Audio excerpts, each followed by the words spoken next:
that you shall not steal. Okay? You shall not steal. Now, most of us here probably know that most of us do not steal things. But what this scripture, what this vow or command is telling us is basically be a man or a woman of integrity. Be a man or woman of integrity, because integrity is very important in marriage.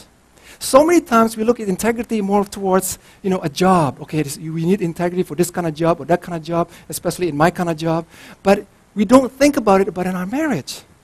But in reality is that we need integrity to build a healthy marriage. And of course, our integrity is connected to our conviction, and our conviction is connected to our relationship with God. The more we're intimate with God, the more we know His words, hopefully this will build our conviction so that we become a better person of integrity. It's not enough anymore to talk to somebody or say, that guy, he goes to a church. He said he's a Christian. And right away he said, okay, I can date him or marry him. We live in North America in such a world, in a time where just confessing you're a Christian or saying that you go to church is not enough. I'm old enough to meet people, to meet Christians who claim to be Christians, but yet their integrity is no different than a pagan or unbelievers. Since I moved to Texas, because especially this is a Bible Belt, I meet so many Christians who will tell me how frustrated they are with the church.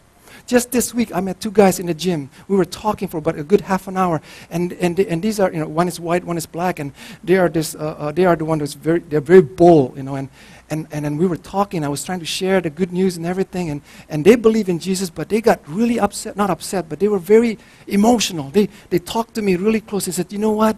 I'm so sick of the church in America. My grandfather is a Baptist preacher, and he preaches, fire and brimstones. But the people in the church here in America, they're all hypocrites. And he goes on, and they can teach Sunday schools, but yet they're sleeping around with their friends' wives. I've been through it. I've been in ministry. I've been in all sort of different churches, and it's all fake. They just want to tickle people's ear. They just want to hear. They just want to be entertained in the church. They don't want the truth. If you preach the truth, all pastors will be fired from the church. That's what he said.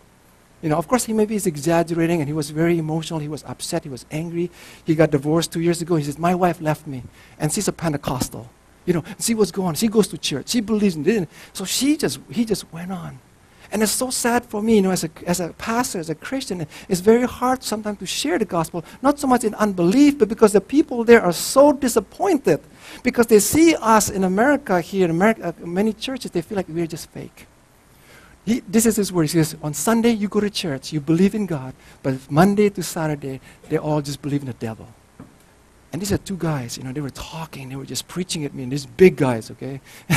So I just listened, and I, build that relationship. Hopefully I can talk some more to them, But the point is this, church, we need to be men and women of integrity. We want to build a good, solid foundation in a relationship. We need that integrity. Now, like I said, most of us probably here do not steal things physically. But let me bring this law or this vow into more something that we can connect with maybe in our daily lives. We may not be stealing money right away from our spouse or from our companies, but how about, when it comes to stealing time from our company? How many of us are guilty when we maybe do personal things in our company time? We're being paid by the company, and yet maybe we're, chatting with somebody or web surfing or, taking this or taking that. It might not be money, but maybe taking items for your personal use that you're not supposed to. Or like I said, or company time. If we're a business person, how do we treat our customer? Do we treat our customer with the best? Do we give them the best service? If we're selling products or food or whatever it is, do we give the best fresh produce to that customer? Or do we cut corners because we want to save money? That's part of integrity. Here's a big one for us as Indonesian, right? Punctuality, right?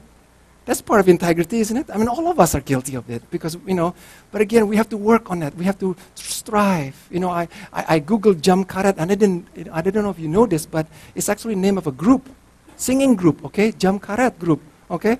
And so I guess don't ever go to their, concert because you'll never be on time or something. But I don't know, it's a jump cut group, and we're often guilty of that. But again, I like this quote that I got. It says here, successful people often have strong personal discipline. They respect their time as well as others' time.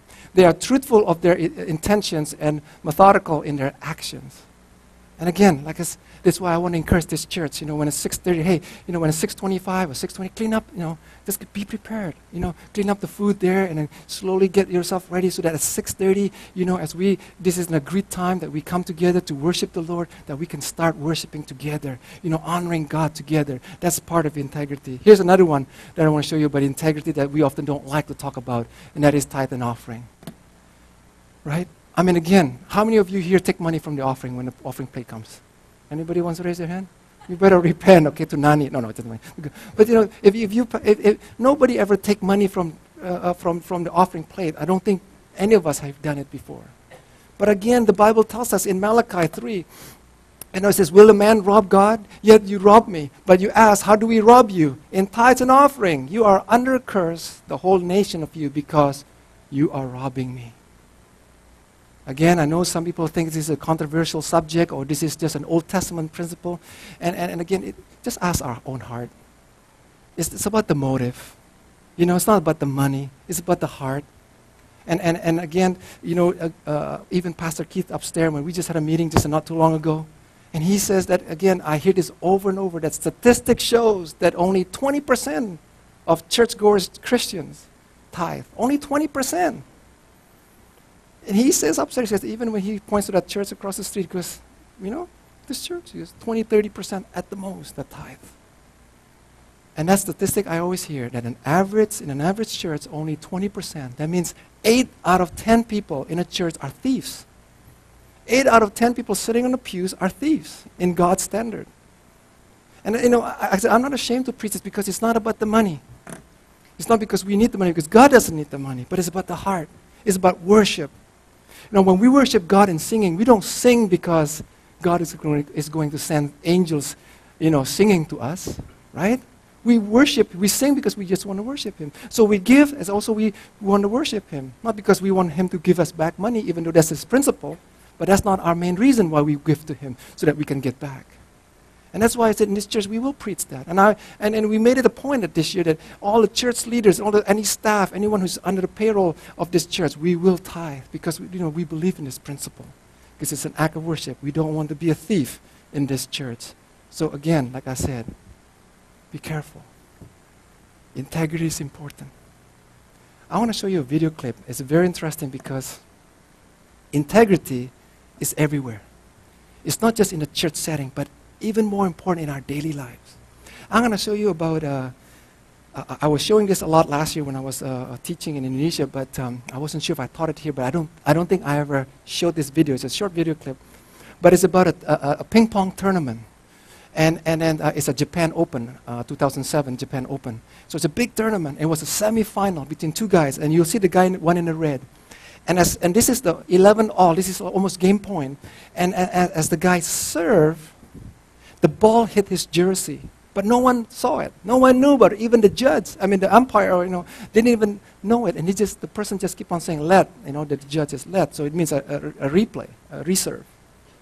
But the man in the red jersey, you'll see, he refused because he says he knows deep inside that he faulted it, and the point's supposed to belong to the next person.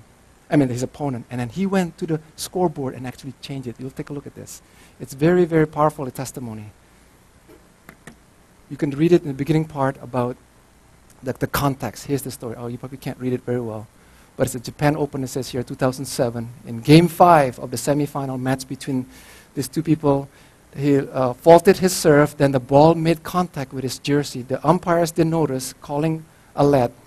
But eventually he walked over to the umpire scoreboard. 那么观众也是报以热烈掌声。我们看到这个第5局呢，又是9平、10平、11平。那么看看谁能够先胜出2分。王立新发球。11 or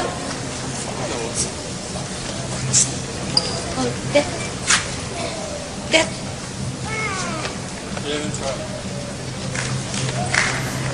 裁判看来是判的是王立新发球，还是平。